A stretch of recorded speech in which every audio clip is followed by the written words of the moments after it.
So you want to get into real estate. You want to buy fixer-uppers to remodel so you can either hold them or flip them. But you're unsure what construction progress is really like, how to deal with all the workers, progress payments, and just ensure your project goes smoothly to get a return on your investment. Well, join me on another episode of the Rowland property. As we walk through construction progress, I share with you tips and tricks of what to look out for, and you can see the progress of how we come thus far. Follow me and I'll take you through a tour. All right, so we're about 5 weeks into construction with this property. So far, we have been tracking towards our schedule. Some days I wish I could be going faster, but at the end of the day, I want to ensure we get the best quality on this project and not rush it. So sequencing the work is very critical. Thus far, we've done a lot of demo, cleanup. We've done a lot of plumbing. We've done a lot of the rough-in, the electrical, the HVAC has started, and now we're moving on to some of the finish work, which this is the exciting time of the project. This is where you get to see your vision come to life. You get to see some of the kind of the last push to the finish line. As you could see from other progress videos, I'll link them here. You can follow the progress to date. We've got this pony wall here. This has all been mudded and taped and textured. Getting ready for paint is going to be the next push. A lot of the tile work has started in the restrooms, which we'll get to first, but you can see, you know, we've textured and prepped these walls here for paint. A lot of drywall patches around. This is the living room, the dining room. A lot of the ceilings have been prepped. So far we're getting ready to, you know, go into painting next week, which will be, once you start painting everything, it's gonna look like a huge difference. We'll go through the guest suite here. In here again, we just did a lot of the rough-in, but again, we started texturing all the walls, getting them ready for paint. Now coming into the family room, you can see a lot of the walls have been textured, again, getting ready for paint. This is still left off here. We had to extend the gas valve out, so when we wrap it with porcelain, you could still use the key to turn on the fireplace. A little bit of boarding that needs to take place here. The ceilings have been prepped. One thing I caught, and it's important to continue to walk your job site, you'll catch things that other people aren't aware. I had my AV guys rough in the speakers for the surround sound, and when they were patching all the other holes, they went ahead and actually patched this speaker hole and that speaker hole. So when I walked it, and I'll show you a photo here, I had to walk it at night because of my work schedule, but those two were patched, and I asked the guy, hey, by the way, there's two more speakers, and they're like, no, there was just a total of two, which are back here, or three, they thought. I was like, no, we actually roughed in. So that was key to catch. If not, they would have proceeded, we would have painted, and then my AV guys would have came and said, hey, where's the other holes for my speaker? We pulled wires to there. So that's why it's important to always walk the property continuously. You'll catch things that people need to do or fix because you have the vision in your head. On this job, I mainly hired a GC to do a bulk of the work, but I went with specific trades that I know I could get competitive pricing with. Like, so I hired the painter on my own, the AV guy on my own. I work with him on all my projects, the tile guy on my own, the cabinet guy, and the countertops. So a lot of the high-end finishes, I trust my guys with the quality. They could be a lot more competitive than GCs, because GCs, those are kind of specialty trades, and GCs will usually have to sub that work out, and that means they're marking up what the subcontractor is already marking up. So for example, if a subcontractor is trying to make anywhere between 10 to 15%, now the GC to hire them out would charge another additional fee on top of that. So it's kind of key, if you have good players with specific trades that you could get competitive pricing, you bring those into the job as well. And now the trick is you just got to coordinate them with the GC. So on this job, that's why I walk continuously, because I'll find things that need to be corrected, basically on the sequencing of one guy coming in completing work and another guy not being aware of it. So here on this back wall, we're going to do a lower cabinet with two shelves. Floating shelves. I had the guys install two electrical whips. I gave them the height of the whips. I'll share here on the screen how I used SketchUp to visualize that and give them the layout, and for me to understand what the proper height of the shelves were. So that's one thing I caught as well. They went ahead and textured This area, this is the kitchen. So a lot of the kitchen has been textured, getting ready for, like I said, the cabinets installed in paint. In a previous video, you'll notice that I told them, or that I mentioned to you guys, that I needed to put an under cabinet whip here for the under cabinet lighting. So they went ahead and installed that. One thing I see they still need to correct is getting rid of this box. The reason is, if I put a full height backsplash and I run that line continuously, it's gonna be like right in line with that box, which will make the finished product look not the most highest quality. So just gotta catch that. One thing I noticed here is I paid them to do all new angle stops, and this is the angle stop for the fridge, and that one needs to be replaced as well. All right, here we go to the exciting part. So this is the level 1 guest bathroom. We finished the tile work here. So you could see we went with full height 24 by 48 tile, large format. And then we went with the smaller mesh format here for the floor pan. This restroom is quite small, but it's a guest bathroom. So we wanted to kind of make sure we spent a little bit of money to do a full remodel here. I was going back and forth debating how to lay out this tile. I could have ran it horizontally or vertically. I used SketchUp to kind of visualize the two different layouts before spending any money, which is critical. The last thing you want to do is have them install the tile and realize that, hey, that I did not like the way it was laid out. So essentially, I chose to go vertical. This will make the room look a lot bigger, and it minimizes the joint lines. I was able to only do 1-2 joint lines vertically. So I kind of like that. And then here, I was able to go with one here, one here. One critical factor I wanted to decide was, do I want to carry this joint line across the niche? I decided no, I'd rather carry the joint lines going vertically. That way it looks, this is a feature wall what people really pay attention to when you walk in. So it's nice, seamless tile. And then here, no one's gonna pay attention to that joint line dying into the niche there. And then once you put a glass door on this thing, you know, it's gonna look pretty sick. So we decided to go with black plumbing fixtures. So this is a black drain. We'll do black shower valve, shower wand, shower head, and that's gonna accent with the vanity, faucet and handles there. So this is kind of the theme of this restroom.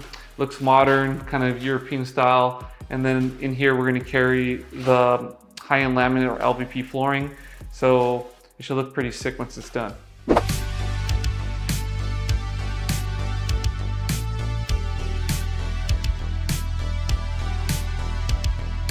And one other key detail here is the sluter strip.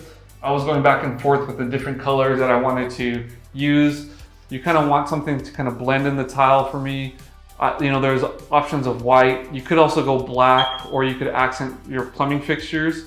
So I could have did a pop of black, but I kind of wanted it to kind of blend in. So I went with this cream colored textured sluter. Reuse it here in the niche. I think overall, it was a good choice. Makes it look all kind of seamlessly, because you could either use the sluters to pop and accent, like I said, the plumbing fixtures. I decided I wanted to blend something in here. And then here on this floor shower pan, originally we were thinking to do something a little bit more beige to kind of tie it in a little bit better, but everything that was beige was like marbling and was kind of quite high end. So I decided to kind of be more economical. I found this mesh that was pretty cost effective. It was like $2.99 square foot. It was white, so I decided to just use the same grout color that we did to blend in the tile down here. So it kind of helps ties it in a bit. But again, once you put the shower glass here, no one's gonna really kind of hone in on that. But I think overall, it came out pretty good. The garage has become quite a bit of a storage yard, which is fine. We have the toilets that we're gonna reuse after we clean them out. We have the HVAC condensers just stored here with the line sets. We have the 2 closet doors that we're gonna have to reinstall upstairs. Some shower glass doors that we may wanna reuse. Some extra tile here for the level 2 restrooms I'll return to get some money back. Here's some extra tile for the level 1 restroom I'll return to get some money back. So here is the chandelier that I'm thinking of doing a little bit of a project on. But yeah, it's key to have a good area where you can kind of store things, because and here's all the blinds that we're going to reuse. So therefore you could try to save cost. Okay, we'll work our way upstairs.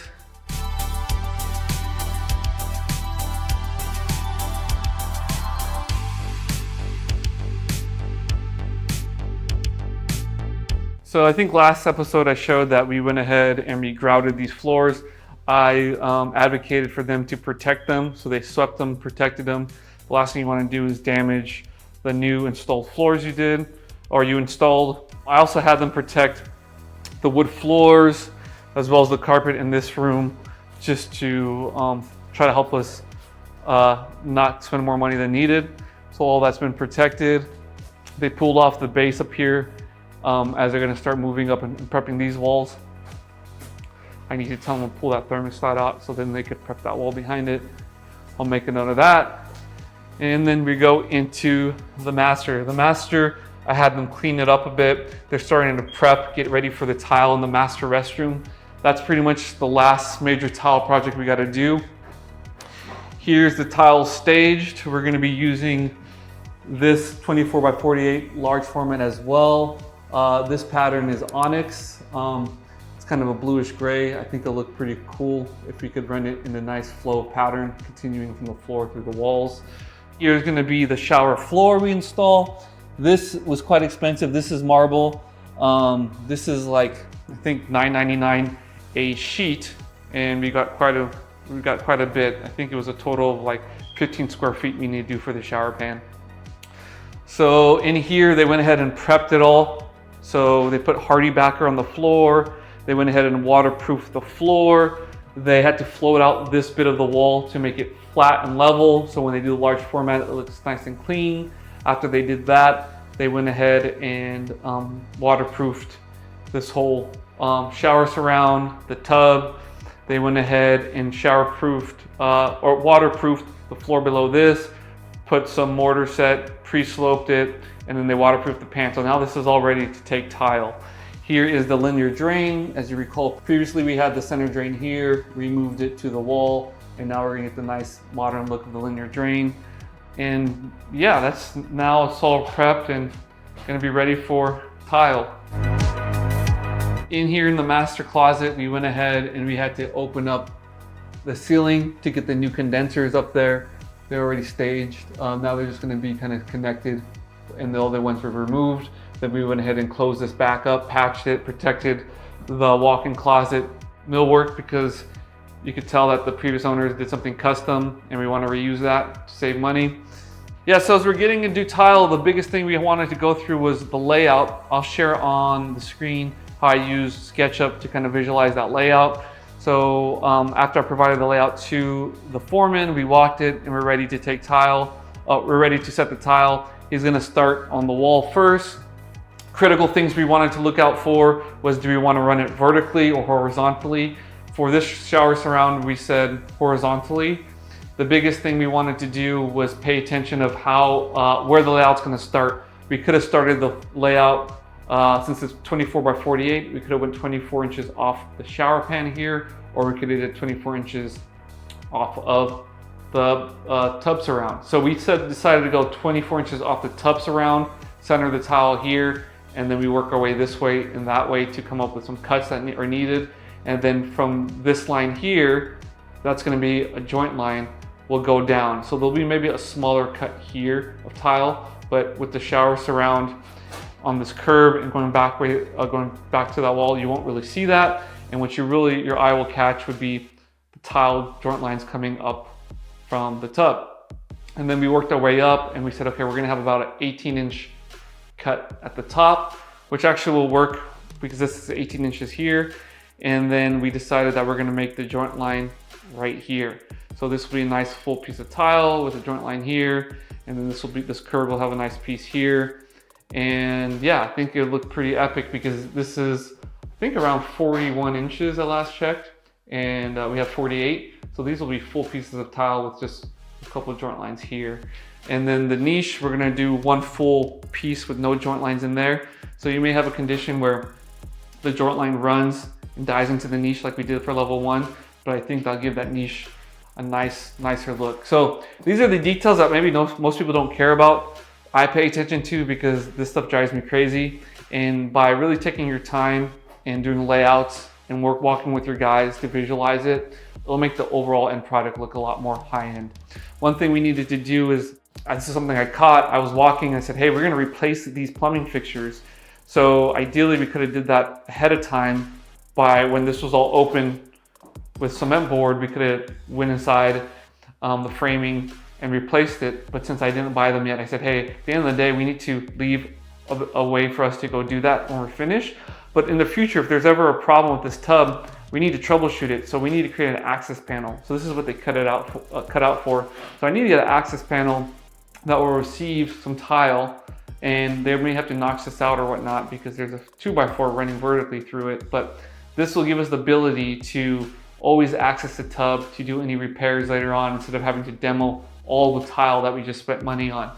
That's more of a buy and hold thing to look out for. If you're flipping it, you may not care, but at the end of the day, like you want to build things correctly for future occupants or your own tenants. So prior to starting the tile work in level 2, another critical thing we wanted to look at was all the transition details. So we went ahead and bought these sluters and stockpiled here for the guys. This is stuff that maybe another normal contractor would not care about, but as I envision the finished product, all these little details add up and matter to me.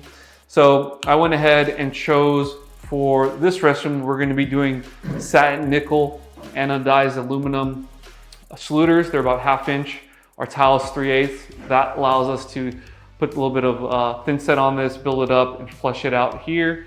This will be used for the start and stop of the first flooring piece that's going to transition against the LVP flooring or laminate flooring. That'll give us a nice clean finish transition here. This will be used for all the edges for the tub surround, shower curb, shower wall niche, and the edge conditions here. So I chose to match the color with the shower mix valve, the hand wand, and the shower head. We need to make sure that we also buy plumbing fixtures for the 2 sinks that match, as well as the faucet and handles for the tub. So I took basically the shower mix valve cover plate with me to the store, and I compared against all the different type of sluter finishes, and I decided to choose this one. This will look good with the tile and complement everything else we got going on in the shower. What we actually chose here is brushed nickel, but when you take the finished product to the store, this was the closest thing. They actually have a brushed satin nickel as well, but the color was a little bit off. So it's important, even though you buy something online and they tell you it's the same finish, taking the physical sample with you and trying to align it is actually going to be key to ensuring that you get an awesome product. All right, going outside to see what progress has taken place. Had the guys basically clean up a lot of the debris that was left in the grass from the demo from the balcony. They went ahead and demoed a lot of it, tossed it on the ground. But I needed that to be cleaned up because it was quite messy. So what they did is replace the fascia here that was rotted along the balcony edge. So replace it here as well as here. So now the next thing we need to work on is all the waterproof edge conditions with the flashing and getting this thing waterproofed before the weather gets worse and it starts to get a lot moisture on there. And then again, decide if we're gonna just continue this whole thing and frame it out this way. They went ahead and actually started to Bondo fix a lot of this fascia board here. As you can see, if I zoom in, some of it looks pretty bad that we needed to even fix or replace. But the guys looking at it said, hey, there's no termites here, it's just kind of weathered and dated.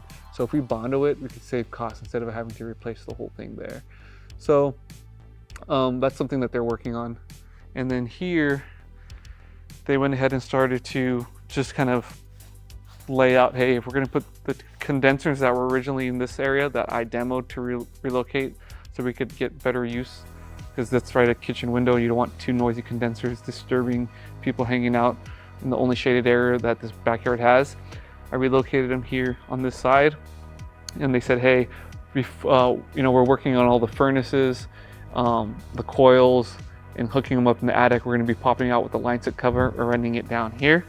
but this is exactly where we're gonna most likely relocate those 2 condensers. So one issue we have here is right now, the backyard sprinklers, there's a sprinkler head that's actually located right here in the center.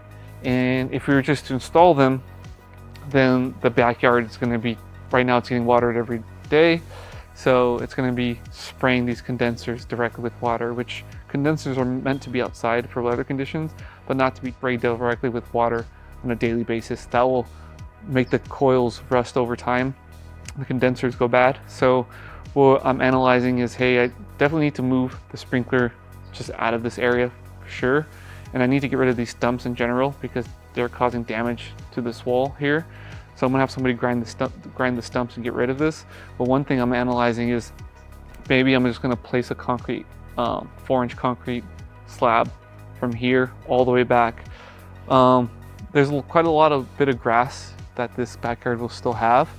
And there's just not a lot of use to water this area of grass and maintain it, where you could put a concrete slab here, you could put the condensers on the pad directly on that slab, you could put the water softener system on that slab, and then you could use it for like a storage shed and other storage that will be able to be used in this backyard. Because if not, you kind of have a nice living area or enjoyment area of the pool. You know, people can enjoy this. You have maybe something you could set up here for the shaded area, but there's not much storage back here. So, and there's only a 2-car garage, so that might be something that we're deciding to do midst of construction that wasn't planned for. But if the cost makes sense and I could get it for a good value and still within my budget, it may be something good to do. Here's an overview of the outside of the property. Only thing that we really did here on the outside, on the front exterior, was just replacing this section of the fascia that was rotted.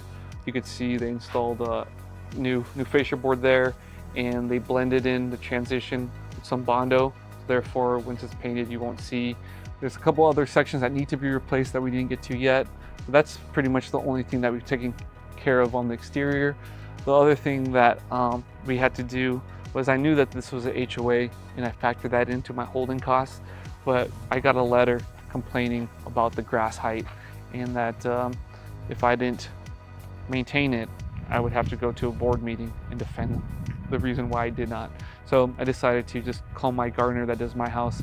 He came over here, trimmed this up. I worked out a deal with him to maintain it only like twice a month because of the weather right now. The grass is not growing so quick. So he went ahead and mowed the lawn and kind of, you know, trimmed the shrubs and whatnot. So he made the front a lot more presentable, which will ideally get the HOA off my back. All right, guys, well, thank you for joining me on that progress walk. Hopefully there's some tips and tricks there to help you along your remodeling journey.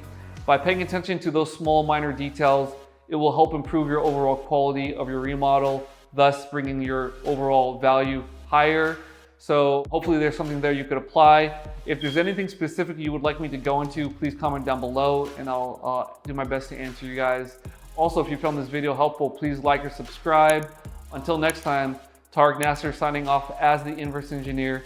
Thanks for joining me.